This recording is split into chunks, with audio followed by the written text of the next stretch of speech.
So I've been doing photography for 5 years now, and here's what I would do if I was starting a business again in 2025.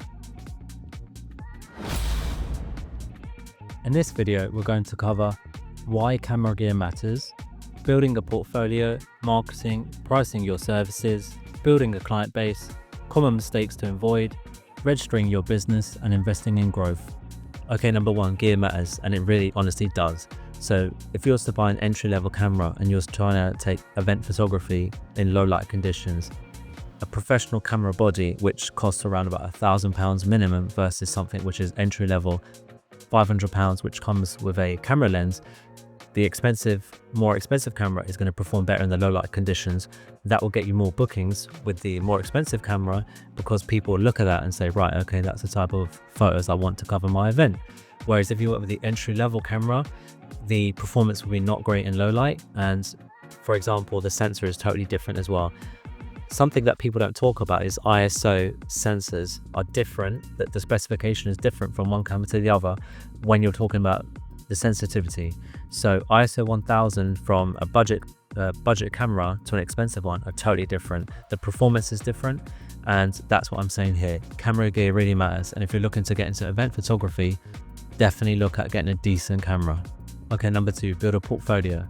What I mean by that is build a free portfolio. Reach out to models, reach out to people that have got events such as friends and family. Contact them and say you're doing photography now and you're happy to cover their event for free. Contact those models and say, you know, you're looking to build your portfolio and you're willing to spend time taking their photos and then editing them and then delivering those photos as well, completely free so that they can use. Also, look at contacting your local businesses as well. Dentists, salons, bike shops, car mechanic shops, whatever it is. Reach out to the local community and offer that photography service for free so you can build a portfolio. All right, number three, marketing. Offline and offline, you need to make sure your local community are talking about you when it comes to photography. So make sure online you're posting photos and videos of what you do, portraits, headshots, events, whatever it is. Make sure in your local community Facebook groups they're talking about you. Everyone knows that that's the service you offer. Offline, make sure your local community know that you're the person that offers photography. Give them your business card. Go to, like I said, the dentist, the salons. Just walk in there, the florists, whatever it's got to be. Check whether they need any social media marketing services. Whatever it is, as I said, make sure the people around your area know that you offer photography. Okay, so pricing your services. You need to be really good at negotiating, but it takes time. So make sure you're out there putting the prices what you feel are really good and that people would book you. But also when you are working with a business and you can see that business is doing really well, make sure you put the price a little bit more than you normally would, because they should be able to afford that. And obviously, if that relationship with that business is very important to you, then don't overcharge. But if you feel that there's a situation where working for free can work for the betterment of both you and that person, you and that business, then work for free. So it's not always about money.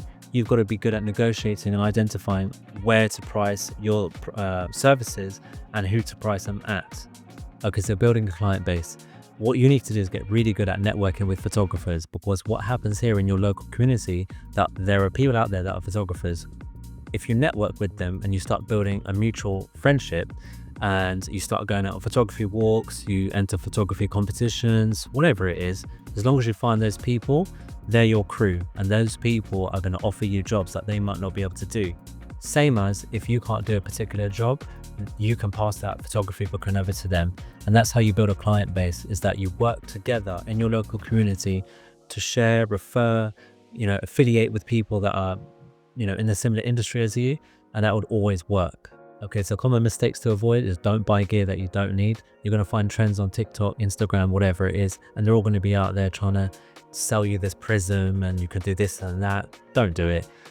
You use it once and then you'll never use it again. It costs you £10, and that £10 adds up to another thing that you're going to see. You'll buy that, and you buy another thing, like between 30, 40, 50. Before you know, you've spent about £400 of stuff you don't need. So yeah, avoid all those sort of trends. There's no need for it. And also, one other tip that I would share that I think you should avoid doing is don't undercharge. Your time is worth something. Make sure that you charge what you feel that it's worth and stick to that price.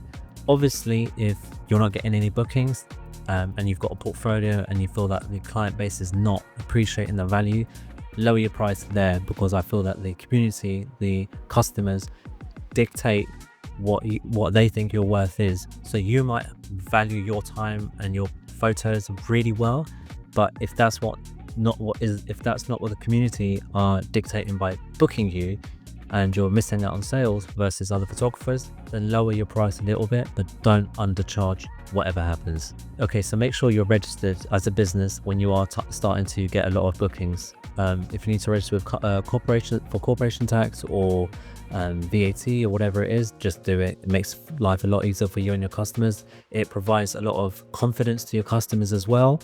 And another point is to always make sure you've got insurance. We've heard all those stories where people's equipment gets stolen, whether you leave your camera bag at a bar whilst you're having a drink and your back's turned and someone takes it, or equally, you've dropped your camera on someone's glass table and it smashes the glass table.